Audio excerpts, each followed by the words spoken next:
to Celebrity Liar. My name is Andrew Hill Newman, and this lovely Londoner is your liaison to the lying luminaries, Louise Rowe. Yay! Hi! I'm excited that the iteration came back. Sorry if I've got bad hair, everyone. No, we tended to it. But this is the look. It is. You know, it's very, Pocahontas. yeah, Peace awesome. out. I'm back at Coachella. Ella.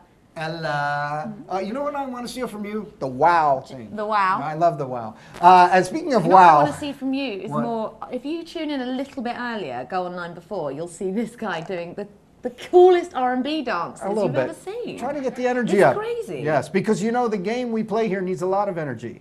And the game we play here works like this. Two celebrities are going to tell you, nice segue, right? Yeah, two celebrities are going to tell you the same story as if it happened to them. In truth, it only happened to one of them. It's going to be up to you, the audience, to decide who's the liar. And I will be here on my trusty, I'll go American again because you love it so much, Andy, computer. And you can email me and ask questions and I will, that was bad. Valley girl. And I'll, put forth those questions to our lovely guests, and then you can vote at the end, and you can click on something that says go bigger, make the screen bigger and stuff. Yeah, that's my part. If you're on the front page of theroomlive.com right now, click on the bar that says chat and view larger, and that's exactly what you'll be able to do. You'll view a larger screen and you can chat with Louise and our celebrities, and you can vote on that page for who you think the liar is. And speaking of celebrities, we've got quite a game tonight. I got to be honest with you, I don't think it's the fairest matchup in the world. I've been lucky enough to play games with both of these talented actors, various games, and they're both really good players, but only one of them stars in a big hit show that's all about detecting lies and liars. That's not fair. Will that have an effect? We will see. Please make with the warm, effusive, solar-powered greeting for Ed Begley Jr. and Kelli Williams. Thank you. Hello, Kelli. Hello. Hello, Ed. Hello, he lied. Uh-oh. So on Lie to Me, on the Fox, I assume there's some kind of technical advisor, lying expert that worked with everyone lies, so there are lots of advisors. Wow.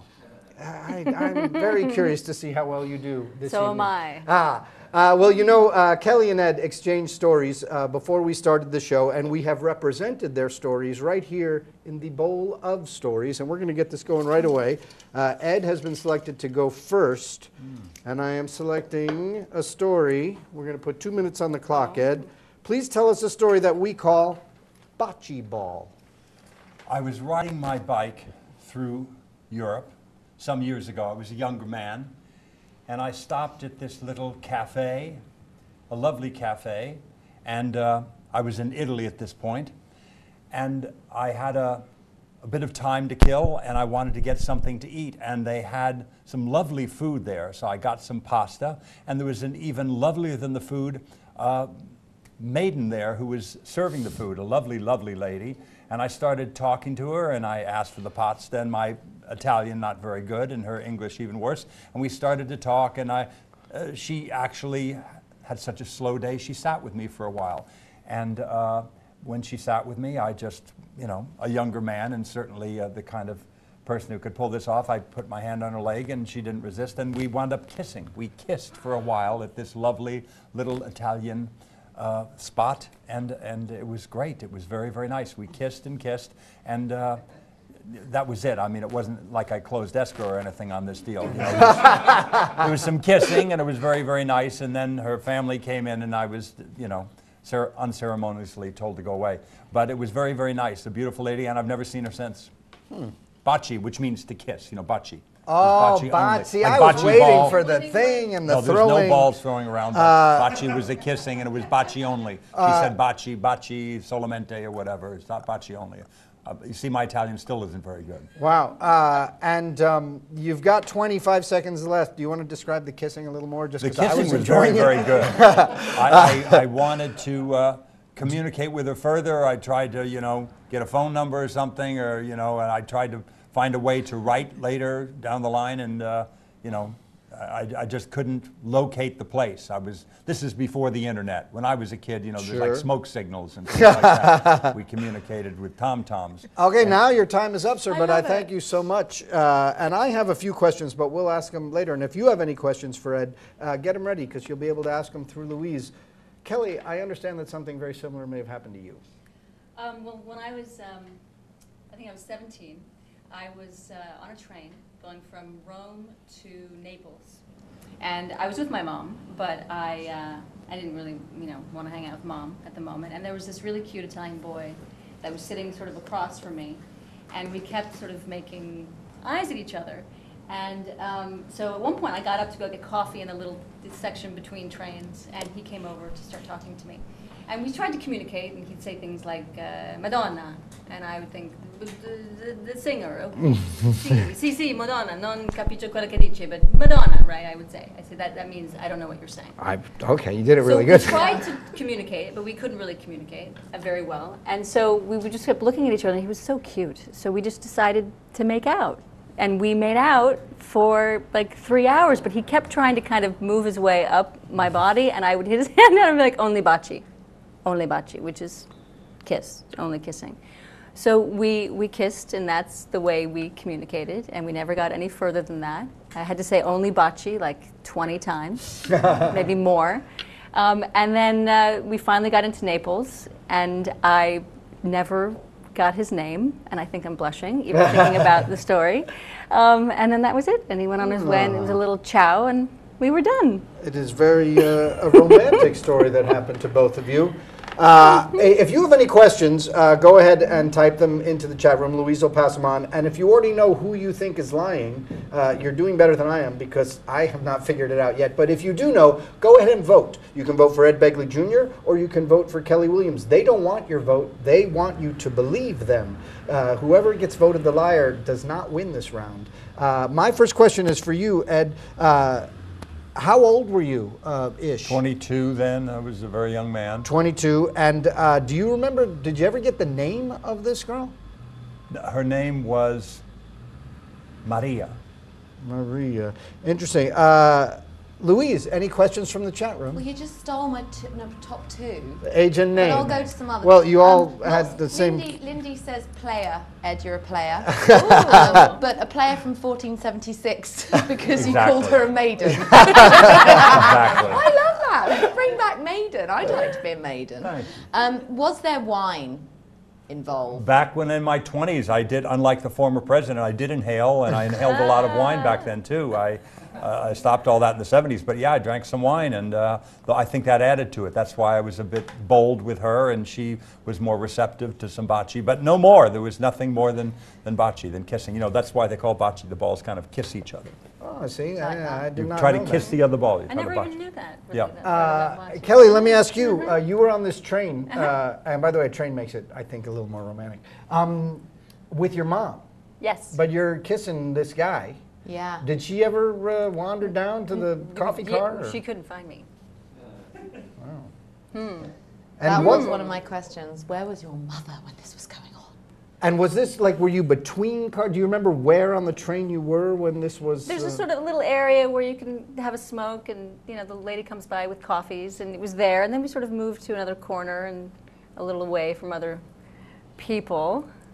I gotta say, I'm having more fun picturing this story as Kelly's. Mine too. I actually want to hear more about her story than mine. Go ahead and It vote was a if you long time haven't ago. Just already. staying a shot from the waist up, is all I'm saying. A few people think that you do speak Italian better than you let on, because when you did that little phrase, It's the only thing I can say. I Very say it good. well. Well I can said. swear. I can swear in Italian a lot. You could do that. Are we allowed to ABC, swear? cioccolato, Yeah, gu you can caffè, Vaffanculo biscotta sotto di biscottina, merda. con una bella signorina. You know, that's Wow. all I. That's I think good. Maria taught me that actually. Wow, we're spiking. The maiden Naples right taught him that. Yeah. Do we have any other questions? Just Ed, where exactly were you in Italy? It was south of Napoli. It was, I can't remember how far south. It was a very small town. I was riding a Okay. bike. I Okay. couldn't tell you exactly. I don't remember the Okay. name of the town. And that's about There's it. I itty think. bitty villages. And you rode your bike all through Europe. Yeah, I rode my bike around Italy. Wow, that's really Well, there's a no, lot I of didn't hills. go all through Europe. I went around Italy, and and then I put it on a train, and then I rode around France a bit. A lot of twisty, hilly roads. A lot. Tough riding. But it was beautiful. It was one of the most memorable experiences of my life. All right, I've decided who I think the liar is this round. Why don't you go ahead and make your vote if you haven't already. I'm going to share it with Kelly and Ed. That's who I think is lying this time. I'm going to tell you, I'm terrible at this. So I'm usually wrong. But I know who I think. Is that true? Yeah, I've been getting better. I've been getting better lately. No, 2 weeks ago I had a show where I picked right both times, and it was the first time ever. But Louise, do we have a vote? Who do they think the liar is? Just a really funny phrase from a name I can't even. Philistines Unite. They say Kelly's lying. You can tell by her micro expressions. Yes. Very. They use that phrase on your show, I think. Yes, that's how they detect. See, Yes. I know that, so I'm putting them in. Yeah, we're putting in those slow-mo close-ups. That's how good Yes. she is, yes. That's right. Trained. That's good. We do have a result, and actually I disagree with it. Really? Let's see if I Pretty do. full on. 78% of you think that the liar is Ed. Ah, I agree with them. I chose the same way. So, Kelly, you're going to win this round, but we're going to find out whether you won 1 or 2 points. Will the real liar please raise their hand in a dramatic fashion? Oh no, the real liar. Yes.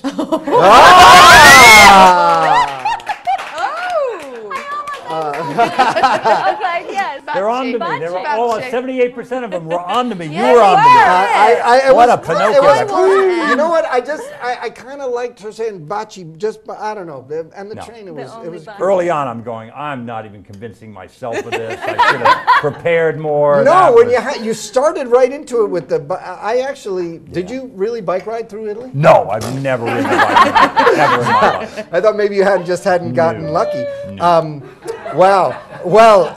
The score is 1-0. Kelly got a point because she was telling the truth and you believed her. And you know, they're not just playing for honor, they are playing for a possibility of winning $191 million in tonight's Mega Millions drawing. Yes, it's already been drawn, so as soon as the show's over, you can check to see. The winner tonight is going to get 5 chances, and the loser is only going to get 1. But because they're celebrities, I know that they are going to donate a very generous yet undisclosed percentage of their winnings to some worthy charity. So let's find out what those charities are right now. Ed, who are you playing for? The Coalition for Clean Air. Ah, very good. No surprise. How about you, Kelly? I'm playing for CARE. Okay, you don't care about clean air? No, well, no, I do. Okay. No, they're There's both a great fine charities, organization. and I hope both of you win a lot of money because they're, you know, you could win 250 grand, you can win a lot. Louise, Yeah. shall we move on to round 2? Let's do it. Okay, I'm going to reach nervous. deep I within the can bowl buy a of little better stories. this time. We're going to get another 2 minutes on the clock. Kelly, this time you're going first, and you're going to tell us a story we call You're Under Arrest. Oh my God. Oh my God. Okay, so this is years ago. Years ago. It was one of my first jobs. I was doing this itty bitty independent movie. And it was one of those where they put, like, they rig the lights on the car as they're driving, and the lights are sort of slide down the car as you drive. It was ridiculous. But I'm playing a hooker. You know, of course, you're like 20, and that's what you play. Like, kind of strung out. I had some crazy, like, acid wash jeans on. I mean, it was really kind of tacky and horrible. So I've got to go back to my trailer, which, if you could even call it that, I mean, it was just minuscule. And I walk a couple of blocks, and there's not enough people, and so I just go by myself because I just have to go. I have to pee so bad. So I walk down the street, and this guy pulls over and starts talking to me. And he's like, "Come here." And I was like, "What?" And I forget what I'm wearing for a second, and then I see, like, oh, shit, okay. And I walk over, I'm like, no. The guy's trying to see, like, you know, like, how much? I was like, no, I'm just working down the street. And then a cop car pulls up behind him. And my heart is racing like crazy. And the cop comes out, and he's like, come here. And he walks over, and I said, no, it's not what it looks like. Seriously, I'm doing a movie down the street. It's totally not what it looks like. And he says, no, I'm taking you in. You gotta come. So I get in the cop car, and I'm like freaking out, crying. No, let me get you like the first AD. They're right there. And we're such a tiny little operation, there's no way they can even see them. So they take me in, and I'm a little freaked out. And I can't. I don't have a car. I have nothing. I have no, cell phone or anything with me. And I have to call my my family to come and bail me out. Yeah, my mother. Wow. And luckily, my mother, she's kind of racy herself. Like it's not like I got grounded or anything like that. I mean, I was living on my own at the time, but still, it's hard to call your mom and say, "Come bail me out of jail." I was a fake prostitute. Wow. Yeah. I'm dying to hear your version of this story. Really? Male prostitute. Well told and very plausible. Hooker, I can't believe you tried that, Hooker. It's maybe T.J. Hooker. It was about impersonating an officer, not a prostitute. I was doing my nightclub act. I was a stand-up comic years ago. I wanted to do stand-up, and I was playing at a club called the Troubadour in Los Angeles, and I had a full LAPD uniform. It was the 70s, so drug humor was big. That came out, hi kids, I want to talk to you about some of the problems in the communities, reds, yellows, dragonflies, snapping turtles, Donald Ducks, Tinkerbells, all the drugs out there that you have to deal with. And big laughs, it's the 70s and drugs. So I come off stage and I'm going out to the car to get some props, and all of these sheriff's department guys kind of descend on me. And they go, "What are you doing? The sheriff's department, LAPD, why is LAPD here?" I said, "No, I'm not LAPD, I'm just an actor. I'm just an actor. I'm on stage of the thing."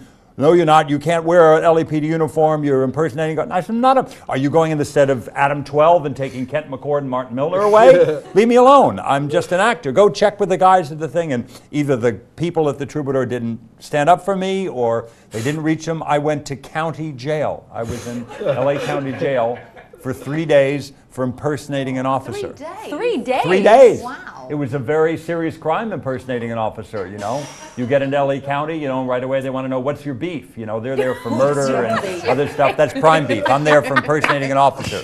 That's beef jerky. That's not good beef.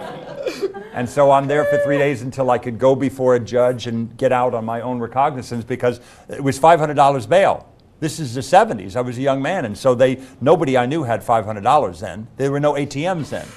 To get $500 was insane. So I finally had to go before a judge, and then I got out of jail, and they let me out, and they even gave me my police uniform back because they were they were being unfair. They shouldn't have taken it. I was, in fact, a performer that was playing a part, so quite unfair. That's Fantastic. my favorite story ever. Both of them. That's my favorite moment. Yeah, you guys are really good, because I could believe it that way either way. I'm miffed. Wow. I'm going to start with you. And if you have any questions, feel free to pass them on through the chat room. And if you already know who the liar is, I have no idea. Go ahead and vote. They don't want your vote. Kelly, where was this film shooting? Here Downtown in LA. In LA. And do you remember what this movie was called? It was called The Space Between. Wow, okay. And Ed, did you have a gun with this uniform? I had it was like a cap gun. It was so puny, it was ridiculous. I did a bit with I have a small gun bit. You can imagine where I went with that in the 70s. And so, that was the thing, because, but I didn't have that fake gun even on me. That could have been a thing. And I actually had taken off the badge portion when I went outside, so I really looked like a Texaco kind of service. That's too. Nobody even knows what that is, but they wore a thing that looked like a cop uniform. I think people are just surprised that you are making a gas station reference. Exactly. You could put your little gun in the space between. Yeah. I think you could. Louise, are there any questions from the chat room? Save me, save me. Moment. I love it. Where exactly was the jail? Downtown. It's the one downtown with the little skinny windows. And this is hilarious. Philistines Unite says, if you were in jail for more than 72 hours, then you can't donate blood. Brilliant, interesting fact that may or may not be true. Wow. How bizarre. Never knew that. Laura says, Kelly's too classy to play a hooker. So you're lying. She's a rangy actress. You should have seen me at 20. I was, I don't know. Where's the county jail? I don't know. Yeah, where were you in jail? LA County Jail, downtown. Downtown. Oh, that's downtown. And that's pretty serious. I mean, the electric things that go shut like that, and kind of, you can't reach over for coffee or juice. Coffee down, you'd say coffee down, they would pass you down the coffee. Wow. And were you in a cell that a cell with one other or like six? It's a cell that slept 4 people, but there were 5 of us on there, and the person lowest on the food chain that somehow was not me had to sleep on the floor with a blanket. There was 5 people in a 4-person jail. Wow. And was that decided easily? Who has to sleep on the floor? Yeah, there was one guy that was wimpier than me. There was one guy in there that was kind of running that jail cell and much of the block, and he was in there for a second count of manslaughter. And I just helped him kind of do sit-ups and stuff. I was his bitch, basically, He was his bitch? Oh my God. but without the bad part of being the bitch. There was no tossing of salads. 3 days. That's sad. Any prison tats anywhere? No, I didn't get any of that. No, you sound a bit sad about that. Wow, if you know who the liar is, go ahead and vote. I have a guess, but are there any more questions? No, the I votes just love rolling that. in? Not Because the bad part being a bitch. Just the good. okay, this is who I think is lying this round. I'm going to show Ed and Kelli. That's who I think the liar is. Go ahead, I'll give you 2 more seconds to vote if you haven't already. Do you think Kelli Williams is lying, or do you think Ed Begley Jr. is lying? And remember, they don't want to win this vote. They want you to believe them. Louise, what are the results? Pray tell. Ooh, it's a little bit closer. Oh, I've been told to wait, to hold the space. Apparently, it's nuts. the The votes are So many millions of people. you. It's coming in. They're coming in This from is- all this over is the great. world. I'm almost going to flip-flop. It's just flipped. It's just taken a turn. Thanks very much to my peeps out there. Okay, are we ready, Andy? Yeah, go ahead. Ready to rock and I don't roll? know if I'm right, but... Okay, 57% of you think that the liar is Ed again. If you're I'm right, back to you, Ed. if you're right, I'm wrong. Will the liar? Let me make that very clear. Thank the you. I know. I was so excited to do something. Will the person anything. who didn't tell the truth, please, in dramatic fashion, raise your hand. Who didn't tell the truth? Oh, wow. Nice lying. You had me convinced. I was right both times. I Yes, know. you You were. said it Just never saying, and happened. it Two never. for It's two. only the second time. That's pretty exciting. Now the score is 3-0, but do not give up hope because there is always the lightning round, and the lightning round works like this. Before the show, Kelli and Ed were both kind enough to send me lists of facts and supposed facts about themselves. Some are true, some are false, and I've mixed a bunch of them up and typed them up on cards. And by the way, Ed, in honor of you, I printed them on the back of last week's cards. Look at That's you. You fantastic. see? You see? We're Two-sided. reusing. Now Celebrity Liar has cut its paper use in half. half. Every little bit we Make can me do. proud, Literally. Don't ask me other people's Oh no, questions it's all. or I put the facts. names. No, okay, No, good, we know. 'cause that could be dangerous. All right, so let's see. Kelli is winning, so Kelli can read hers first. Ed, you are going to have to respond true or lie after every one of these 5 things she says, like lightning, please. Okay. True or lie, we'll tell you how you did after she's done with all of them. Kelli, anytime. Remember, like lightning. I hate peas. Yes. False. Oh, do I answer it? No, you you just know, do it. I'll do it. Sorry, I'll do it God. after. She said I hate peas. You say it's true. True or lie? Okay, go ahead. My grandmother's first husband was killed over a card game. No. My mother was in the movie 5 Easy Pieces. Yes. As a kid, I grew wheatgrass and sold it to make extra money. Yes. I was strip searched in Venezuela. No. Interesting. You know what? I am going to save the score until after. I'm going to do it too now. I am going to Ready. save it for a dramatic reveal Let's not flash afterwards. Now, people. Ed, please, if you would read yours to Kelli. And Kelli, like lightning, respond true ready. or lie. I'm an excellent roller skater. True. I'm a partial albino. True. Just for fun. I Okay. helped invent the Rubik's Cube. False. I was a good friend of Marlon Brando's. False. I'm allergic to wheat. True. All right, very interesting. Let's see how was the well best lightning round. Kelli did. He is indeed an excellent roller skater. I knew He is indeed a partial albino. Which part? No, it's Most of okay. The eyes and the skin. I got out of the draft from being a partial albino. That was. You are correct. He did not help invent the Rubik's Cube. He was a good friend. I of knew Marlon it right as Brando's. I said it. I was like, that's not And gonna you be were right. right. He is allergic to wheat. So you got a lot of points. Ed, I'm sorry to say you did not get a lot of points. Kelli loves peas. I do. And her grandmother's first husband was killed over a card game. I knew you'd like that one. Of course Wasn't I that love for that one. Have you you? told Ajay? He knows. This is like 1912? About then, yeah. Wow. That's great. My father's old. her mother was not in the movie 5 Easy Pieces, though she was an actress. Yes. And as a kid, she did grow wheatgrass to make extra money, so you got that one right. But that was actually the only one you got right because she was strip searched in Venezuela. That's another story. So the final score, 7-1, but it was a really great and entertaining game. And Ed, because you played and had fun and lied about kissing in Italy, you get one shot. That might already be worth $191 million. Kelli, you get 5 shots at $191 million. And I hope that both of you win something because I want you to get the money and I want the great publicity for the show. It would be great. I want to thank Louise Rowe for doing such a great job as a co-host. I want to thank Ed Begley Jr. and Kelli Williams for coming and playing Celebrity Liar and doing such a great job. I want to thank Robin Ruzan. I want to thank Michael Davis. I want to thank Matt Edwards and everybody else at theroomlive.com. And by the way, if you don't come here for anything else, you should. They got cooking shows. They got shows with authors. They got improv comedy. They got some of the best live, intimate music performance on the internet. Come back to The Room Live. Check out the video on demand. There's a lot of great stuff here. Follow Louise on Twitter, @LouiseRowe. Follow me and the show, @CelebLiar. And follow The Room Live, @The Room Live. And by the way, follow Ed Begley, @Ed Begley Jr. The Twitter, there's so much going on with that. But mostly, thank you. Thank you so much for watching. I really appreciate your clicking on us. Okay, good night. Andrew, thank you, Andrew. Wonderful, wonderful.